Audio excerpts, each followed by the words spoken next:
Hi, thanks for speaking with Movement Magazine. Let's start with your personal journey. How would you describe the environment you grew up in, and how did that shape your approach to fashion? I actually moved a lot as a kid. I transfer school frequently and live in different cities like Xiamen, Wuhan, Sichuan. It's like all over. So many of my surrounding and people in them were always changing, and that kind of like instability forced me to adapt quickly and connect with all kinds of people. I think that kind of shaped me into someone who resisted being boxed in, and I don't like being defined by one style or label, and that definitely shows up in how I dress and design. That makes sense. So, how would you define your style today?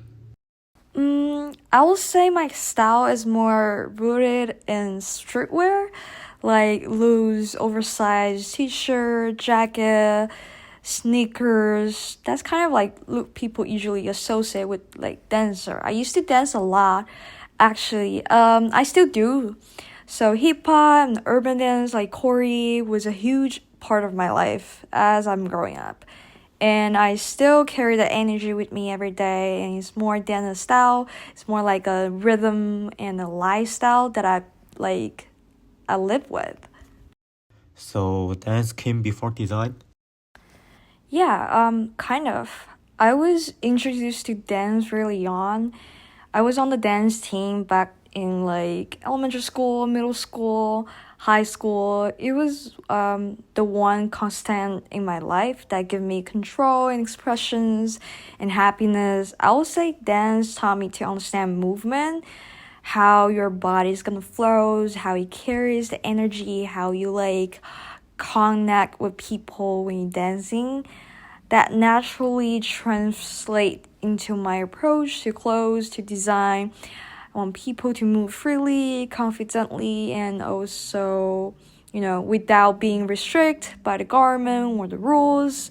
I think that's how fashion should be. Do you remember a moment when you realized streetwear was more than just a style to you?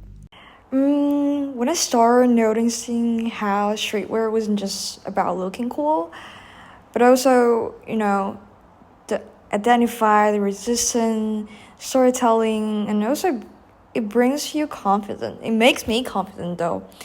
It's kind of a style that speaks before you even say anything.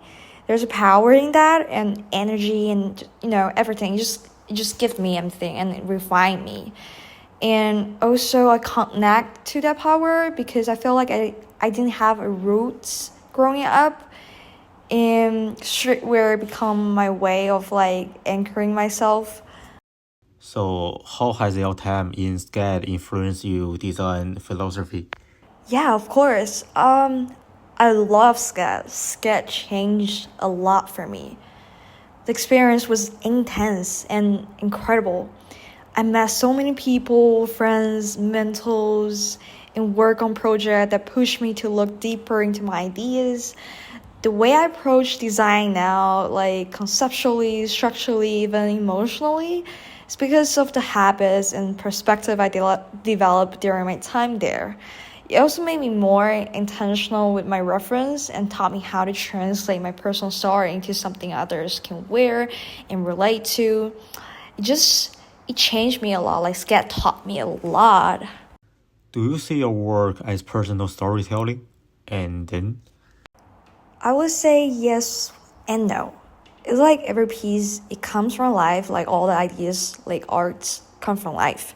So I will carry something from my journey to my work, but also I will also consider of like how like other people's life working, like the society, the life, just connect myself to the world.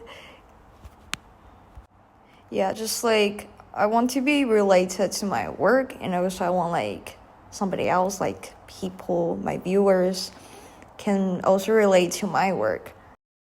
So, last question. If someone had to understand your work in 3 words, what would those words be? I actually hate that question. I don't like to define or like label. Well, if you got to say, I will say adoptive, free, and sometimes maniac.